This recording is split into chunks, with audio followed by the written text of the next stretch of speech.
نبی صلی اللہ علیہ وآلہ وسلم کے کھانوں پر دیکھا جائے تو آپ حیران ہوں گے کہ نبی صلی اللہ علیہ وآلہ وسلم کے ہر کھانے کو اگر ہم سائنٹیفکل اعتبار سے اور میڈیکل اعتبار سے دیکھا جائے، آپ سب سے پہلے دیکھو کہ نبی صلی اللہ علیہ وسلم کا بہترین کھانے کا وقت کیا تھا، پھر اس کی کوانٹٹی کیا تھی، پھر اس کا طریقہ کیا تھا، اور نبی صلی اللہ علیہ وآلہ وسلم کھانے کو کس طرح لیتے تھے اور کس طرح انٹیک جب کرتے تھے۔ آپ نوالے کو کیا کرتے تھے، نوالے کے ساتھ نبی صلی اللہ علیہ وسلم کا انداز کیا ہوتا تھا۔ آپ حیران ہوں گے کہ میری ایک ویڈیو بڑی وائرل ہوئی، اس کو کئی ملینز لوگوں نے دیکھا، پانی پینے کا طریقہ۔ جب میں نے نبی صلی اللہ علیہ وسلم کے طریقوں کے بارے میں بتایا نا کہ نبی صلی اللہ علیہ وسلم پانی کیسے پیتے تھے اور ہم اس سے کتنی بیماریوں کا علاج کر سکتے ہیں، میں نے صرف نبی صلی اللہ علیہ وآلہ وسلم کے کھانے اور پینے سے جو چیزیں ڈیفائن کی، میں ان ساری چیزوں کو ریلیٹ کروں گا ان ساری چیزوں سے۔ اب نبی صلی اللہ علیہ وآلہ وسلم کا جو کھانا ہے وہ سب سے بہترین کھانا نبی صلی اللہ علیہ وآلہ وسلم دن کے آغاز میں کھاتے تھے۔ دن کا آغاز یعنی مارننگ میں پہلا کھانا آپ کا۔ جی، اور ہمیں اسلام بتاتا ہے کہ جو اللہ تعالیٰ نے خیر رکھی ہے وہ صبح کے وقت میں رکھی ہے۔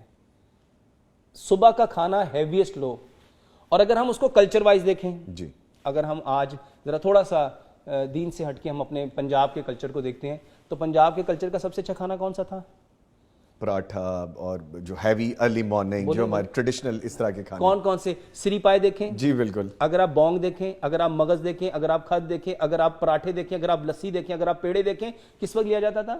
ارلی مارننگ، صبح سویرے، ارلی مارننگ لیا جاتا تھا۔ یہ جو ٹائم ہے، اور اگر ہم اس کو سائنس کے اکارڈنگ اور میڈیکل سائنس کے اکارڈنگ جانیں تو آپ حیران ہوں گے جو صبح کا وقت ہے وہ سب سے بیسٹ ہے، اور جرمن اس کے بارے میں کہتے ہیں کہ breakfast same like king لو، کنگ، جی بالکل، breakfast same like king, lunch same like prince, اور ڈنر سیم لائک بیگر۔ اب نبی صلی اللہ علیہ وسلم کی زندگی کو بھی دیکھیں گے تو نبی صلی اللہ علیہ وسلم جب چاشت پڑھ کے آتے تھے تو امہات المومنین سے کھانا مانگتے تھے، اگر کھانا مل جاتا تھا تو آپ کھا لیتے تھے، ورنہ فرماتے تھے میں آج روزے سے ہوں۔ یعنی ہمیں جو لیسن ملا، جو سب سے اچھا کھانا ہے وہ صبح کا ہے، صبح کے وقت کا پہلا کھانا آپ کا۔ اور میرا جو ایکسپیرینس ہے جو میں پچھلے کئی سالوں سے کر رہا ہوں، میں لوگوں کو بتاتا ہوں کہ صبح کا کھانا 60% لو، جی ٹھیک ہے، اور اس کے بعد دوپہر کا کھانا 30% لو، اور جو رات کا کھانا ہے وہ جسٹ 10% لو۔ یعنی سب سے بہترین وقت کھانے کا صبح کا ہے۔ صبح کا کھانا 60%، دوپہر کا کھانا 30%، اور رات کا کھانا 10%۔ اب آ جاتے ہیں، انفارچونیٹلی سوری میں آپ کی بات کاٹ رہا ہوں، کیونکہ ہم اس کلچر کا حصہ ہیں، سوسائٹی کا حصہ ہے، تو پھر بات آپ کی چکنی پڑتی ہے، کیونکہ پھر بعد میں وہ یہی سننے کو ملے گا کہ یہ تو ہم کرتے نہیں۔ سر ہم تو الٹ کر رہے ہیں بالکل، ہم صبح تو ناشتہ کیے بغیر آفس نکل رہے ہوتے ہیں، دوپہر کو کھایا ڈٹ کے کھایا، رات کو پھر ڈٹ کے کھایا، اور پھر پنکچر ہو کے لیٹ گئے وہیں پہ ہی۔ تو سر یہ تو ہم الٹا کر رہے ہیں سب کچھ۔ میں یہاں ایک جملہ صرف حکیم لقمان کے ایک بات کہوں گا۔ حکیم لقمان سے کسی نے پوچھا انسان بیمار کیوں ہوتا ہے، آپ نے فرمایا ایک وجہ ہے، ایک وجہ ہے بیٹا، جو فطرت کو چھوڑ دیتا ہے وہ بیمار ہے۔ ویری ویل سیڈ، پلیز آپ کمپلیٹ کیجئے، بات تھوڑی سی اینڈ پہ رہ گئی کہ ہم الٹا کھا رہے ہیں، مارننگ ہمارا 60، پھر دین ہمارا لنچ 30، اور ایوننگ ہمارا بالکل 10 ہے۔ اب اس کو تھوڑا سا سائنٹیفکلی ہم سمجھ کے پھر واپس نبی صلی اللہ علیہ وسلم کی زندگی پہ جائیں گے۔ سائنس کہتی ہے کہ جب سورج نکلتا ہے تو آپ کی باڈی کی ساری سیکریشنز ہیوی ہوتی ہیں، اس وقت آپ جو کھاؤ گے وہ سارے کا سارا کھانا آپ کو انرجی پرووائڈ کرے گا۔ دیٹ میک سینس، بالکل ٹھیک ہے۔ اور جیسے جیسے سورج ڈھلتا جاتا ہے آپ کی باڈی کی جو سیکریشنز ہیں، جو انزائم ہیں، جو گیسٹرک جوس ہیں، وہ ویسے ویسے کم ہوتے جاتے ہیں، اور جب مغرب ہو جاتی ہے قرآن کہتا ہے کہ جو رات ہے وہ ہم نے آرام کے لیے بنائی۔ تو ذرا ایک لمحے کے لیے سوچو، اگر رات آرام کے لیے تو ہم تو کھانا ماشاءاللہ سے ہماری کڑھائیاں کب چلتی ہیں، رات میں چلتی ہیں، ہمارے باربیکیو کب چلتے ہیں، گیٹ ٹوگیدرز رات کو چل رہے۔ سائنس کہتی ہے کہ جب سورج غروب ہو گیا تو اب آپ کا جو ڈائجسٹیو سسٹم ہے وہ اس طرح کھانے کو ڈائجسٹ نہیں کر پائے گا جس طرح وہ دن کی روشنی میں کرتا ہے۔ تو اس لیے صبح کا کھانا 60%، دوپہر کا کھانا 30%، رات کا کھانا 10%۔ اب کم ٹو دا پوائنٹ کہ کون سا وقت، صبح تو کہہ دیا، صبح کب ہے؟ نبی صلی اللہ علیہ وسلم کی ہم زندگی کو دیکھتے ہیں تو نبی صلی اللہ علیہ وآلہ وسلم فجر پڑھتے تھے، وہیں پہ بیٹھ جاتے تھے یہاں تک کہ سورج کے نکلنے کا انتظار کرتے تھے، اور پھر آپ چاشت پڑھ کے اور پھر نبی صلی اللہ علیہ وسلم اپنے گھر آتے تھے، پھر امہات المومنین سے کھانا طلب کرتے تھے، کھانا ہوتا تھا تب وہ تناول فرماتے تھے۔ یعنی ہمارا کھانا کس وقت ہوگا؟ سورج نکلنے کے بعد۔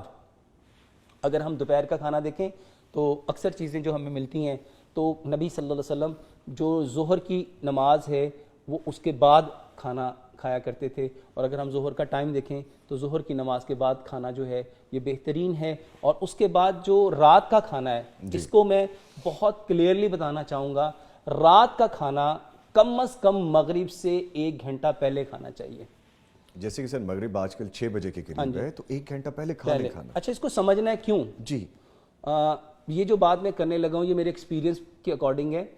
تو اگر آپ صحت مند زندگی چاہتے ہو تو جو پیٹرن نبی صلی اللہ علیہ وآلہ وسلم نے بتلایا اس کے مطابق کھانا. ٹھیک ہے, تو کھانا پہلے کھانا کس وقت ہے اس کو ڈیسائیڈ کرو. جی تو اگر آپ نے صبح کا کھانا 60% لے لیا, دوپہر کا کھانا 30% لے لیا اور رات کا کھانا 10% لے لیا, 10% صرف 10%. رات کا کھانا جتنا کم کھاؤ گے اتنی پرسکون نیند آئے گی. اگر آپ نے ہیوی فوڈ لے لیا, ایک لمحے کے لیے سوچو, آپ کا برین اس وقت تک نہیں سوئے گا جب تک وہ سارا کھانا ڈائجسٹ نہیں ہو جائے گا. بالکل بالکل ایسے ہی ہے.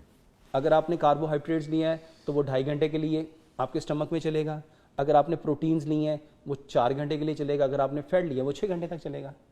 تو اب برین, اگر آپ نے سپوز 10 بجے کھانا کھایا اور آپ نے فیٹ لے لیا جیسے عام کڑھائیاں چلتی ہیں تو 10 اور صبح 4 بجے تک تو بیچارہ برین جاگتا رہا.